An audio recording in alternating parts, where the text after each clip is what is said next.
Sean bienvenidos estudiantes del curso de Constitución Política de Colombia a este segundo video donde hablaremos brevemente de los antecedentes constitucionales del caso colombiano. Una muy breve síntesis sobre lo que ha sido nuestra propia historia constitucional.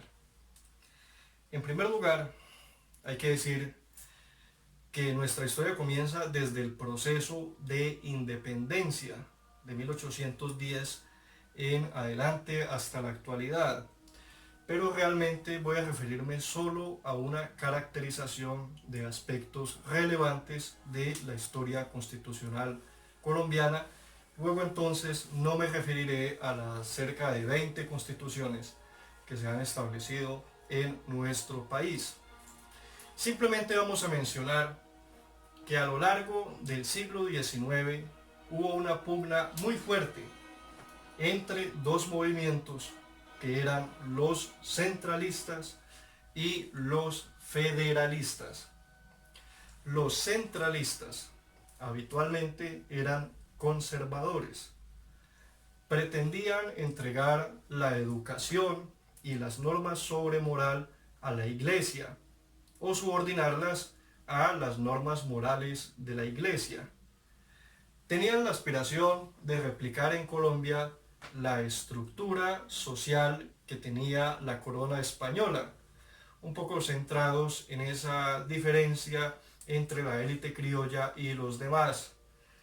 Por lo tanto, normalmente quienes estaban o quienes se incluían en esta línea centralista de pensamiento consideraban que había que darle prioridad al latifundio, a las grandes extensiones de tierra y a esos capitales acumulados.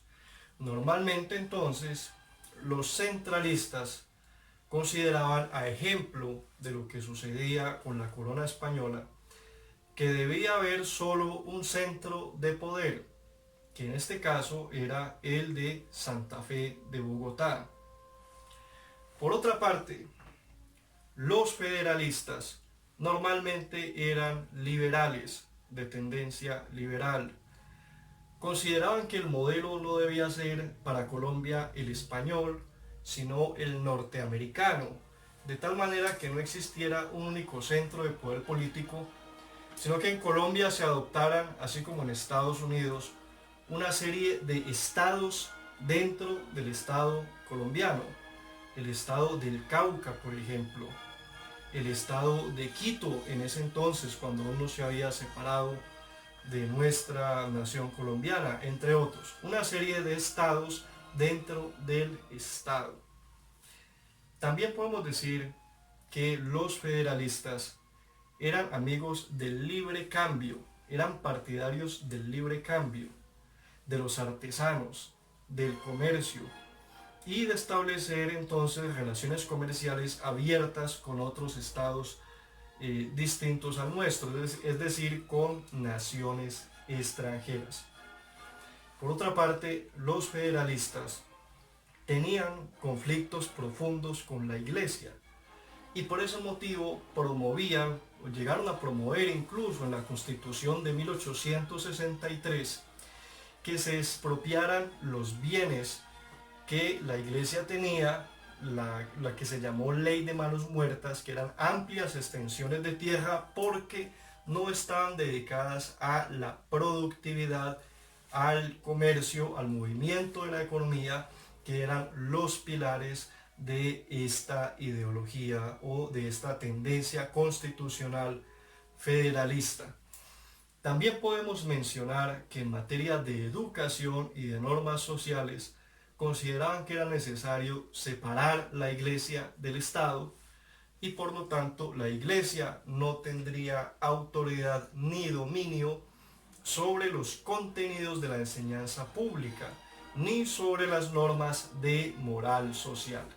Entonces, como vemos, eran dos tendencias bastante opuestas que se combatieron con las armas a lo largo del siglo XIX e inicios del siglo XX.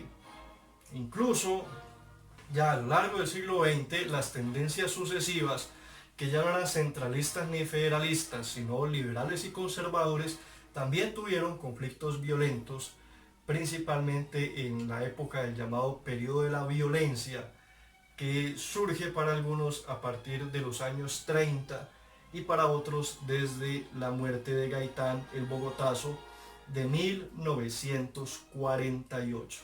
Entonces, estamos diciendo que la constitución política es la que institucionaliza el poder político de un Estado.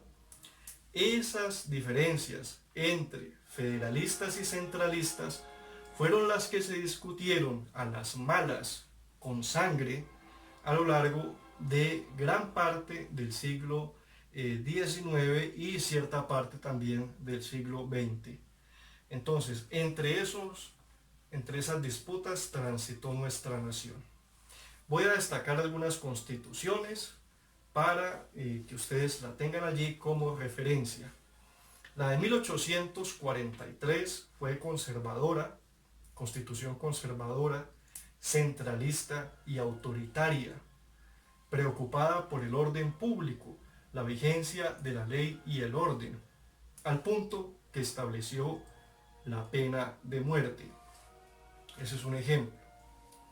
Por otro lado, en el sendero opuesto, tenemos la Constitución de 1863 de Río Negro, profundamente liberal, que le dio el nombre a nuestra nación de Estados Unidos de Colombia. Colombia se organizó entonces en 9 estados. Cada uno de esos estados tenía sus propias normas en materia de impuestos, tenía la posibilidad de decretar leyes específicas en sus territorios y de tener su propia autoridad militar o de fuerza pública. Bien, esta constitución del 63 abolió la pena de muerte, le quitó a la iglesia gran parte de sus bienes a través de la ley de manos muertas y terminó de consagrar la abolición de la esclavitud que ya había sido determinada por José Hilario López en 1850, cuando fue el mandatario de la nación. Bien, esta constitución de Río Negro tuvo una amplia duración en Colombia, pues vino a ser sustituida solamente hasta 1886 por la constitución de Rafael Núñez, que volvió a Colombia a la situación constitucional del centralismo y le devolvió el nombre que hoy tenemos, República de Colombia. Es decir, dejamos de denominarnos Estados Unidos de Colombia. También le restituyó a la Iglesia la autoridad que tenía en materia educativa y en materia de normas sociales, al punto que el preámbulo, es decir, el inicio de la Constitución Política de 1886, comenzaba diciendo: en nombre de Dios, fuente suprema de toda autoridad. También había un artículo de la Constitución de 1886, según el cual se consagraba que las autoridades colombianas, las autoridades políticas, estaban instituidas para defender, promover y propagar la fe católica, apostólica y romana. En ese orden, la fe católica era la oficial del Estado. Como vemos, pues era un acento bastante centralista, bastante conservador, con el que nació la Constitución de 1886, que fue la que tuvo una mayor vigencia la que ha tenido mayor vigencia a lo largo de nuestra vida institucional, porque duró desde 1886 hasta 1991.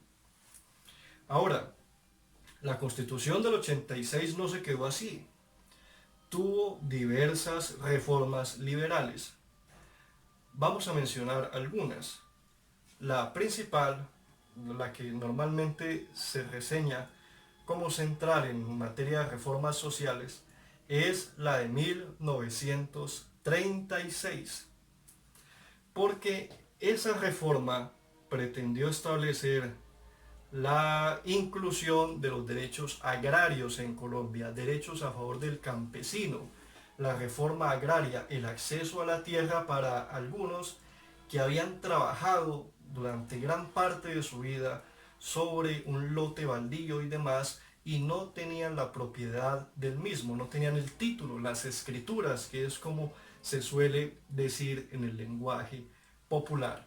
Entonces, las reformas sociales pretendieron, de 1936, pretendieron garantizar el acceso a la tierra, la titulación formal a favor de los campesinos. Aunque hay que decir que esta promesa no se ha logrado del todo, nunca se llegó a cumplir de manera definitiva. Bien, esta, digamos, reforma también estableció que la propiedad es una función social. No que tiene una función social, sino que es una función social, lo que quiere decir que de alguna manera la propiedad privada tiene que contemplar un sentido de contribución hacia los demás que se hace pues a través de los impuestos en primer lugar, pero también a través del uso y la explotación de la tierra, de los terrenos, de las amplias extensiones de lotes y demás. ¿Para qué? Para evitar que grandes extensiones, grandes hectáreas de tierra se acumulen de manera improductiva mientras personas pues padecen de hambre o no pueden acceder a los cultivos, lo que era un gran problema en esa época. Y todavía hoy el problema del hambre en el campo y de la inseguridad alimentaria. Bien, continuamos. Otra de las reformas importantísimas, vitales de la Constitución del 86 fue la de 1957, a través de la cual se concibió, mediante el plebiscito de Rojas Pinilla, los derechos políticos a favor de las mujeres, es decir, la posibilidad de elegir y ser elegidas. Por supuesto, en línea con lo que decía en el video anterior, miren ustedes, es una garantía que si acaso tiene 60 años. Es increíble que con la importancia que tuvo la mujer en la vida republicana de Colombia y en el mundo en general, solamente hasta el siglo pasado, a lo largo del mundo en general, se comenzara a reconocer sus derechos políticos y en Colombia en 1957. Bien, ya en los años 60, a partir de 1967, se empezaron a generar reformas constitucionales muy importantes por las cuales se crearon instituciones de ayuda o instituciones de intervención estatal de asistencia social. Por ejemplo, se creó el INCORA, el Instituto Colombiano de la Reforma Agraria. Se crearon instituciones como el Seguro Social. Se aumentó el número de universidades y de otras entidades de atención en salud y prestación de servicios públicos a favor de las personas, planes de vivienda, urbanizaciones, entre otros.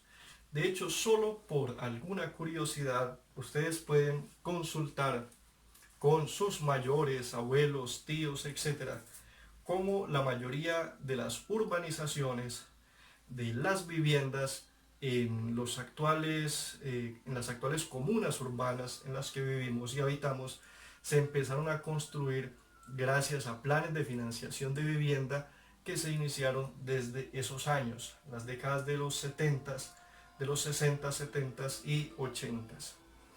Bien, muy a pesar de eso,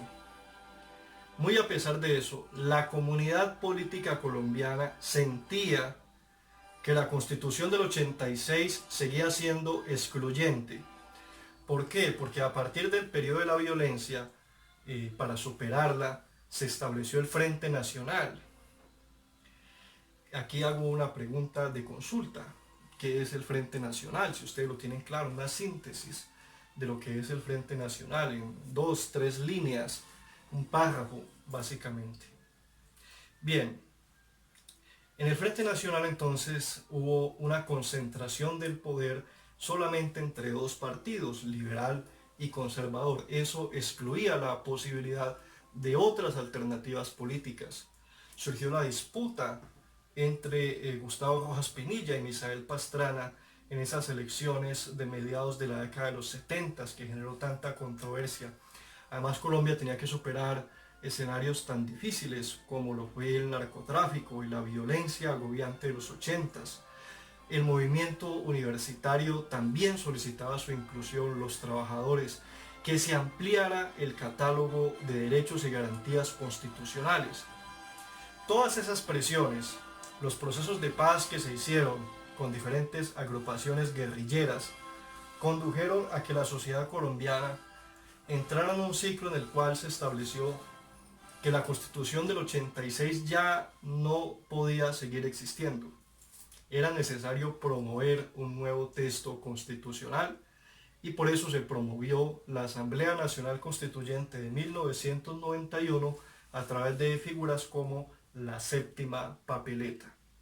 Bien, vamos a ver que la Constitución del 91 fue ampliamente incluyente.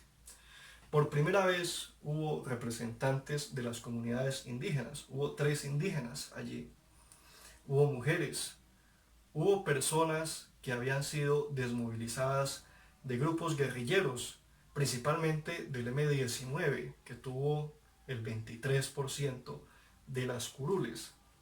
Y como les había comentado en el encuentro sincrónico de la semana pasada, incluso el narcotráfico estuvo presente en la Constituyente de 1991, porque en la Constitución actual, en su redacción original, se prohibió la extradición de nacionales colombianos.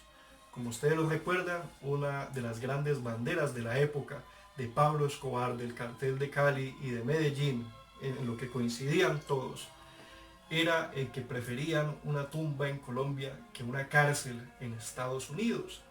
Y ese propósito lo lograron en la Constitución de 1991, en su redacción original, advierto, porque a partir de 1997, del 13 de diciembre, se volvió a instaurar la extradición.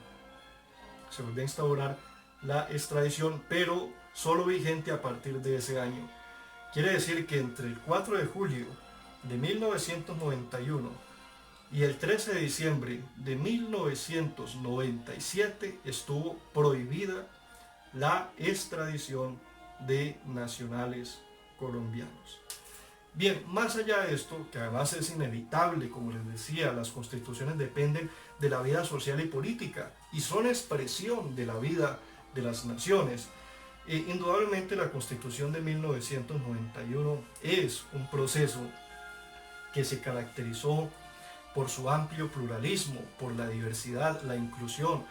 Por primera vez se incluyen amplios catálogos de derechos, derechos económicos, sociales y culturales, además de los civiles y políticos tradicionales, derechos colectivos, y se incluyen mecanismos para protegerlos, como lo son la acción de tutela, el habeas corpus, que ya venía desde antes de la Constitución del 86, y las acciones populares y de grupos, entre otros mecanismos que luego vamos a ir estudiando en el transcurso de esta asignatura. Entonces, ese es el proceso constitucional colombiano que nos lleva al día de hoy a consagrar o a considerar una constitución ampliamente pluralista y democrática. Quisiera insistir, simplemente como abrebocas a lo que veremos en la semana siguiente, ya entrando directamente al texto constitucional, que Colombia se consagró como un Estado social de derecho. Es decir, como un Estado donde hay, claro, libertad, hay una tendencia liberal que garantiza la propiedad privada, que el Estado solo interviene cuando sea necesario, en aspectos que tengan trascendencia para el interés general, como la salud, el uso de armas, la explotación de recursos, entre otros, pero en términos generales hay amplia libertad. Es cierto, En ese sentido, Colombia tiene aspectos del Estado liberal, del Estado de derecho a secas, pero también Colombia incorpora un elemento social, de Estado social, por eso se llama Estado social de derecho. Esto está representado en las garantías del derecho a la salud, a la vivienda, a la educación, al trabajo y a la intervención que hace el Estado colombiano, por ejemplo, en defensa de los usuarios, de los consumidores, del medio ambiente, de las comunidades indígenas, entre otros. Tal vez un gran ejemplo de Estado social en Colombia es el CISBEN, el hecho de que las personas que no tienen empleo y que carecen de recursos económicos pueden hacer parte del amplio listado de beneficios que comporta el CISBEN, como lo es la afiliación al sistema de salud, subsidios de Colombia adulto mayor, subsidios a favor de los niños para su ingreso a las escuelas, entre otros subsidios alimentarios. Y aquí también incluimos, no necesariamente en el CISBEN, pero sí en la figura de Estado social, las categorías de Jóvenes en Acción, Familias en Acción, entre otros, que son programas por los cuales el Estado colombiano se obliga frente a la comunidad a prestar servicios de apoyo y de ayuda en favor de la población vulnerable o de la población que por sus recursos económicos no puede darse a sí mismo esta garantía de derechos, no puede acceder a estos derechos por sus propios ingresos, necesita del apoyo del Estado, que en últimas es la solidaridad de todos los ciudadanos, porque esos programas sociales se financian por vía de impuestos. No es el presidente el que saca de su patrimonio personal, ni los gobernadores y alcaldes el apoyo a estos grupos poblacionales. Es Colombia, a través de la tributación, nosotros los colombianos, los ciudadanos, por vía de impuestos, quienes apoyamos a la población más vulnerable y financiamos los programas sociales. Bien, aquí viene a cuento hacer entonces algunas preguntas de repaso, de orientación, para que ustedes lleven en sus apuntes. La primera pregunta sería entonces, ¿cuáles son las tendencias constitucionales que se confrontaron en Colombia a lo largo del siglo XIX y principios del XX? ¿Y cuáles son sus, vamos a señalar, tres características principales de cada tendencia? ¿Sí? Esa es la primera pregunta. La segunda pregunta, ¿cuáles fueron los motivos que convocaron la Asamblea Nacional Constituyente?